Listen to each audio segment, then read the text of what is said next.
Ladies and gentlemen, my name's Paul, hope you're having an amazing day. In this video, I want to start things out with N31's refresh. Will AMD release a refresh of Navi 31 with higher clock frequencies? And furthermore, will they also add in V-Cache models to the equation as well? We're also going to be discussing topics like N32, N33 and a whole bunch of other rumours, because there's a lot of interesting stuff coming out, not just from Camp AMD but their competitors. And we're going to get into all of this after this message from the video's sponsor. If you're running a copy of Windows 10 which isn't activated, of course, not only do you have to worry about the missing customization options, but there's also that annoying Windows desktop watermark reminding you to activate. Today's video is sponsored by WhoKeys.com, and they have an excellent price on Windows 10 Professional as well as Home keys.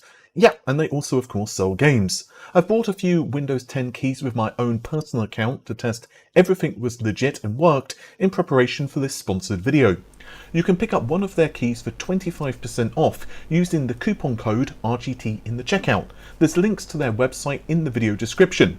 Also, if you're building a few systems, there's bundles available too.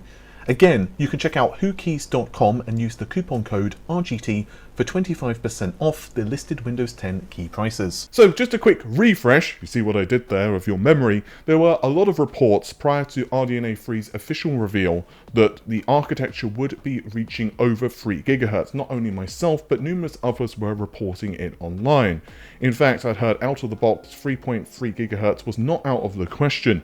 But of course, we now know that it's a very different story, with the 7900 XT and XTX being far below that. Now there are of course custom AIB variants, and those will sport higher clock frequencies, but from my understanding it's not like you're going to be hitting 3 GHz easily. But it's quite interesting because official disclosures from AMD have stated that the architecture was designed to scale to 3 GHz. Now, from my personal understanding, again, the targets were 3.2 GHz, 3.3 GHz plus, potentially more when overclocking is involved. And then there are those V-Cache variants.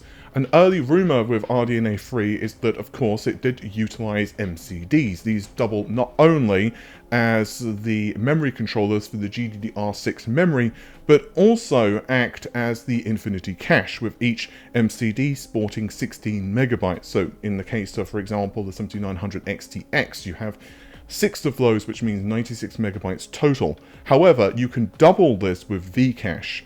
So this means you now have 192 megabytes of infinity cache. So will those ever see a launch as well? Well, the answer is quite interesting here, especially when it comes to the clock frequency stuff, and it almost certainly, at least according to what I'm hearing from multiple sources at this point, does seem that the targets were over 3 GHz.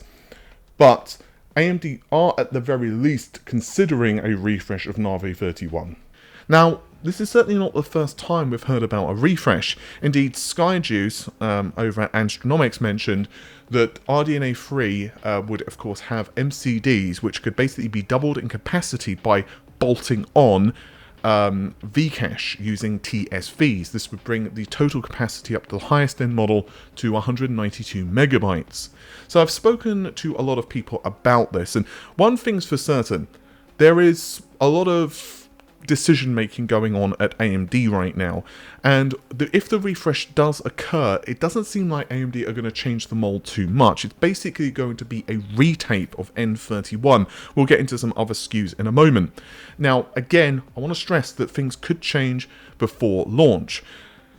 AMD could not launch this stuff at all, or the specifications could change, and this could be impacted by things like market conditions, internal testing numbers, in other words, whether they actually hit the targets that we're setting out, what's happening with the competition, as well as how well received the RX 7000 series actually would be.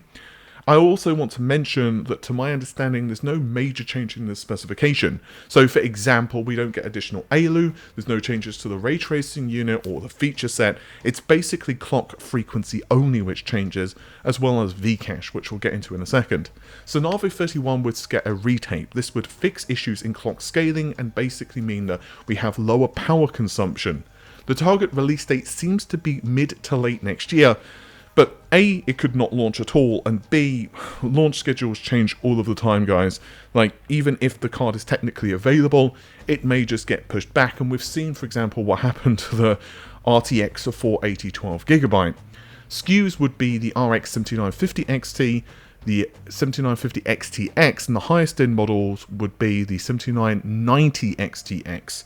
As I said a moment ago, the architecture is the same, faster clock frequencies, lower power consumption. Potentially, the V-Cache RX 7990 XTX gets canned, and therefore it is only the 7950 cards which will see a launch. So let's talk about the target specifications. Now, I want to stress that this stuff is very preliminary, and I don't even believe that the 7990 XTX has been fully confirmed whether it's been taped out or not right now, and basically speaking, this may not even launch. So I want to discuss, these are early targets, so these specifications could change, and I'm going to read out 2 clock frequencies for the core. Now this is of course because RDNA 3 has decoupled clocks. We have the shader clock and the front end clock, with the shader clock being the higher value. So it's 96 compute units for the 7990 XTX. That's 3.3 to 3.6 GHz, 24 GB of RAM, 384-bit bus running at 24 Gbps, 192 megabytes of Infinity Cache. So to my understanding, this is going to be the only stacked 3D Infinity Cache chip in the lineup. 405 watt TBP. So assuming any of this information of the refresh and clock scaling issues is correct, what does it mean for performance from AMD? Well, if the refresh does exist, it would almost certainly push the raster performance decently ahead of the 4090, probably actually even above the 4090 Ti, if that card ever launches. Now, the very same sources who adamantly told me that the RDNA 3 GPU was using a single GCD, gave me insights into a lot of the bus width specifications. They were all adamant early on that it was over 3 GHz N31 hit. And now, you know, we obviously know that's not true, but it's quite interesting because a couple of them, even before the announcement, were telling me that, yeah, we may have some clock scaling issues, but I was kind of not thinking that that was going to be true, honestly, because I had an equal number of people tell me that the clocks were still hitting the right targets, and an equal number of people telling me that there were some issues. But now it seems that yes, there were some problems with the architecture, some problems with the bring up. Now, whether that's true or not, honestly, it's impossible to say, and we're certainly never going to get official confirmation from AMD one way or the other than the fact that they have publicly stated that it was designed to hit 3 GHz. What I think, though, is that it's actually very possible AMD could release a refresh. But whether this is a fix for N31 with a respin, retape, tweak to the architecture, whatever, or instead more how AMD approached, say, the RX 6950 XT, I honestly do not know. I still wouldn't let this impact your decision, though, to buy the RX 7900 cards, because, again, this is not going to release for quite some time, and assume that the reviews for the 7900 series are where you would expect them to be. I don't think this is the problem at all. Honestly, the cards for the price are very impressive. So, sure, if you're only running at 1440p and you have, let's say, a 3080 or a 6800 XT, it's a bit of a different story. I may consider waiting if I were you, because ultimately I think that's more than enough GPU to power 1440p. But if you're making the switch to 4K and you need the best and you want to go AMD, then I think the 7900 series looks absolutely phenomenal, especially again for the pricing. But I do want to now move on to N32, because a couple of very interesting things that I've been hearing. The basic specifications, such as the compute unit count, now have been confirmed / unofficially confirmed by AMD. So this basically means that the information myself, as well as Astronomics and a couple of others have leaked, has been bang on. Single GCD, 30 workgroup processors, 60 compute units, 16 gigabytes of GDDR6 memory, 256-bit bus, 64 megabytes, of Infinity Cache. This is spread across 4 MCDs. Again, each MCD acts as a memory controller, and also 16 megabytes of Infinity Cache. Technically, they are identical to the N31s. You could, technically speaking, have, you know, V-Cache added, but I don't think that's very likely. for N32, maybe potentially in some models for like mobile, but again, I'm very skeptical about that because of the price would start going up quite a lot. But an interesting rumor I've heard from the same people who told me about the N31 refresh is that N32 does not suffer from these scaling issues. So technically, we could see a situation where N32 runs at higher clock frequencies than N31 by quite a margin. Now, what does this mean? Because in some games and resolutions, this could potentially mean that the N32 actually is nipping at the heels of N31. That's an intriguing prospect. It's going to be very interesting to see how that actually plays out and whether it's true. Also, a bit of a weird one for the naming scheme. So the 7900 series, as you know, is based on N31. There's been two ways to look at the number of FP32 cores on the GPUs. I'm going to use the lower number. I'm not going to go into why there are two numbers that have been floating around, like 12,000 shaders and 6,144 shaders.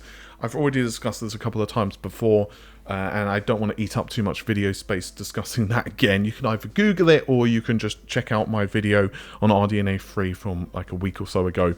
But anyway, we know officially the highest end's N31, which is the 7900 XTX, has featured 6,144 shaders, with the 7900 XT 5,376. Now that the number of shaders for N32 has been confirmed, well, there's a huge gap there.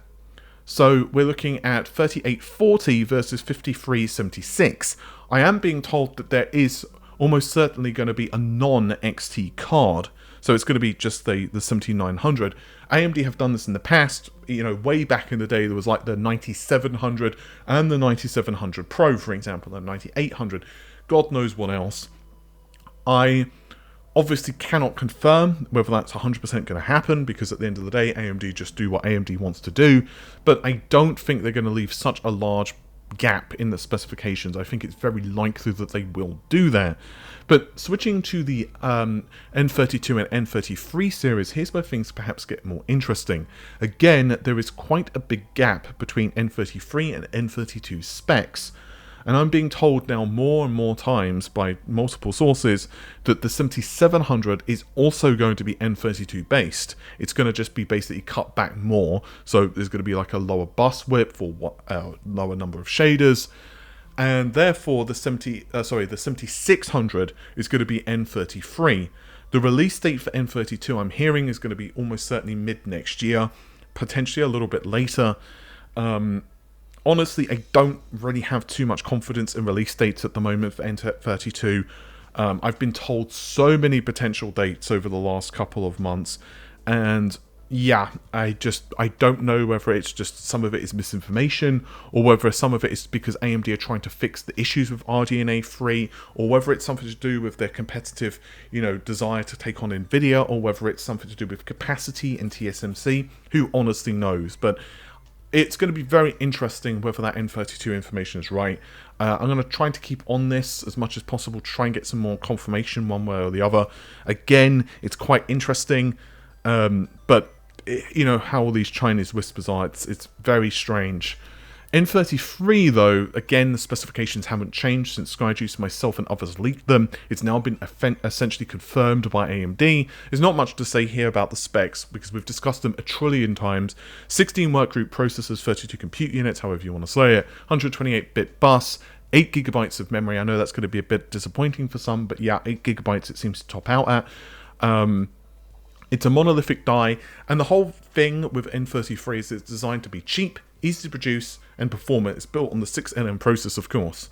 Now, a big difference between, let's say, 31 and 33, well, other than the number of shaders and the fact it's not chiplet based, is that there does seem to be some architectural differences. For example, the vector general purpose registers are smaller, so they seem to be the same size as RDNA 2. Not the 50% larger ones that you see in N31 and N32. What I want to mention more about though is the clock frequency. Because again, an early report I was told is that they could hit very high clock frequencies, over 3 GHz. Especially with overclocking, I actually heard it was hitting like mid 3 GHz. But now, it's interesting because I'm getting mixed reports, honestly, whether N33 is suffering from the clock/power scaling issues which plagued N31. Honestly, I'm not sure which way to call it at this point. I've been told that the performance is still pretty impressive, you know, around the RX 6800 series for desktop, with the caveat being things like resolution, ray tracing, the game engine, and so on, really making quite a lot of difference. I think these GPUs ultimately are designed to be as cheap and mass producible as possible for AMD, so it's going to be very interesting to see how they manage to take on the market, especially with RTX 40 cards as well. As for the Ryzen series V-Cache, I want to just mention a quick update for this, because there's been a lot of confusion concerning the V-Cache variants. So, as most of you know, Zen 3 sported only up to 8 cores. In fact, there was only a single model of Zen 3 V-Cache, which was the 5800X 3D, but there have been a lot of reports from myself and others that Zen 4 goes up to 16 cores. I personally heard initially there was going to be no 6-core model, but 8, 12 and 16 would be incoming, but then reports started to say, well, actually this is not true, there is a 6-core variant. But then other rumours popped up that said higher core counts were not a thing and it was limited to just 8 and 6 cores. Then Harikaze, I think it was on Twitter, put out a tweet indicating that higher core counts are indeed on their way, matching again what my sources were stating. But an interesting thing, I put out a video about this a while ago, a couple of days ago, but a single source has actually told me that the higher core count variants, such as 16 cores, may see a later launch than the 8 cores. Now, a reason I could see this potentially being true is it may explain why there's so much confusion on core counts. So, how a lot of leaks emerge, if you're not too familiar, is that sometimes it could be AMD brief a partner, whether that partner is an OEM, for example Dell or Lenovo or whomever, or it could be that they brief a motherboard vendor, for example MSI or Asus or whomever. And this obviously means that they can only leak what they've been told, and they may get older information or they may get information a little later, but then there's also internal leaks as well. Internal leaks, they would possibly potentially have more, you know, future information. So it's possible that some leaks from, let's say, Lenovo, I'm not saying it was from Lenovo, I'm just giving an example. Some leaks from them, for example, could have said, well, it's only up to, you know, 8 cores because they've not been briefed on the higher core count variants. Another potential, and this is just as likely, if not more so, the sources on some instances are just simply wrong. They've either misheard or they've, you know, there's wires crossed, and this can especially happen if there's translation going on, like if someone is speaking in, let's say, Chinese or, you know, whatever language, and or you just simply, there's a typo, it can happen.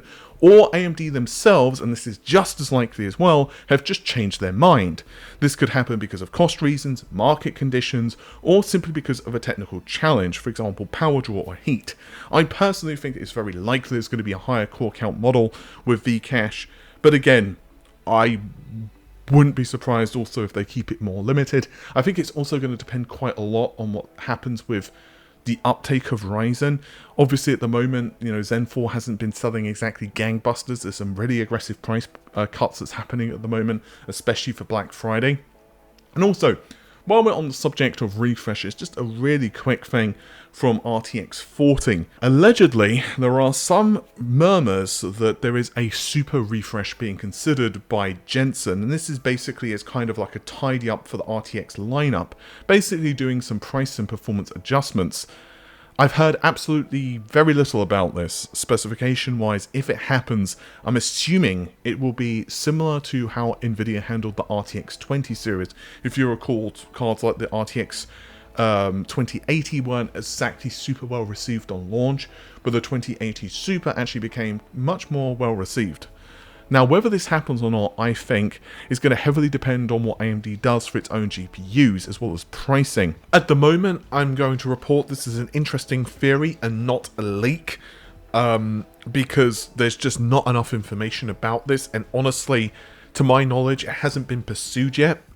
And it's so early in the RTX 40 lineup, with us still waiting for the RTX 4070 Ti's to launch. I really wouldn't put too much faith in this right now. Nvidia tends to have a ton of plans and ideas in its pipeline anyway, with SKUs and variants being internally cancelled that we just don't even hear about. I mean, we all know about the RTX 4080, 12GB at the moment. It's literally become a meme. How many RTX 4090 specification rumors were there before the launch, as well as performance information? And it's not, in some cases, like, those were wrong specs. It's just that, well, NVIDIA just kept changing the specifications. So, yeah, it's going to be an interesting one.